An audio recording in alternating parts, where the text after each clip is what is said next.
Hello and welcome to the Abundology Podcast. My name is Renee Spears and I'm a Law of Attraction mentor and spiritual advisor, and I help people be happy and have more money, love, time, and joy in their lives. I'm coming to you from a wintry downtown Portland, Oregon, and this is the weekly energy update for the week of January 24th, 2021. Every Sunday, I talk about how the energy is going to be for the week ahead, and I also infuse the show with some positive vibes, so you do get a little positive energy boost just for listening. And boy, last week was something. I didn't expect my WTF to be the inauguration. The sense of relief I felt was overwhelming. Such a relief. And all that joy crying was just emotionally draining, but how wonderful to feel so happy and hopeful again. So this week on Thursday the 28th, we have a full moon. It's the wolf moon. It's called the wolf moon by Native Americans because wolves are much louder and more noticeable in January, which is when breeding season begins. So wolves begin to howl more frequently and aggressively to kind of like establish their territory. So this full moon is in Leo and it has fiery and creative energy. We want to use this energy to make progress on any new or creative projects. It's also great energy to get motivated and be excited for life again.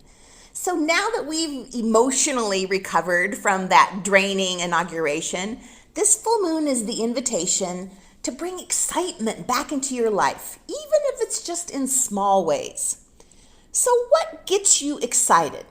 What is something that you can plan this week that you can look forward to? And these don't have to be big things. Small things are just important, like looking forward to cooking your favorite meal, looking forward to a bubble bath with candles and a new book.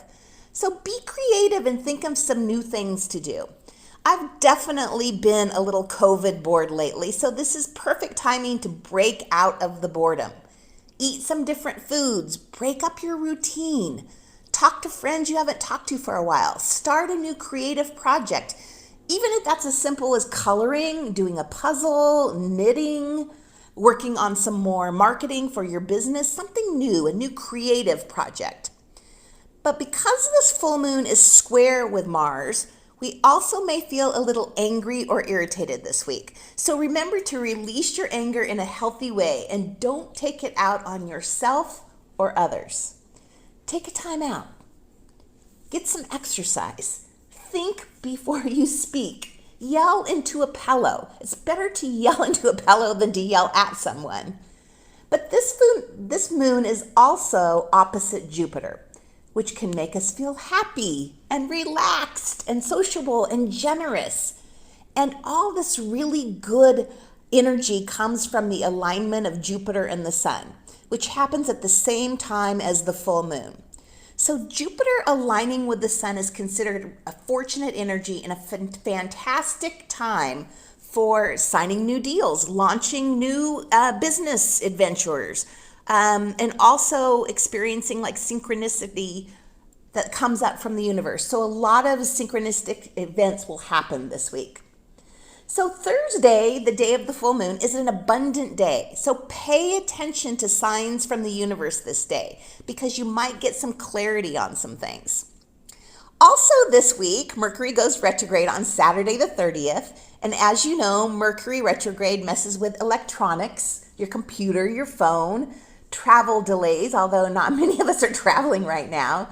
And generally, Mercury retrograde gets a bad rap. But Mercury retrograde is the universe offering us a do-over. Mercury retrograde is a cosmic do-over. So if you want to try again at a relationship, at a project, an idea, even a conversation, you get a second chance with Mercury, who literally stops, backs up, and gives you another shot. So just to be clear, the planet doesn't stop. Just the alignment in the sky looks like it stops. It looks like it goes backward and then moves forward again. So Mercury retrograde also brings communication from old relationships. So you might hear from old lovers, friends, family, people that you haven't talked to in a while. And this is also the perfect time to get back to your New Year's intentions and to rethink your COVID plan. Mercury is about thinking. And when it's retrograde, it's about rethinking. It's been a year since the virus came to the United States. So let's be real. When we had the first shutdown, we didn't really know what we were doing or what to expect. But now we know more what to expect.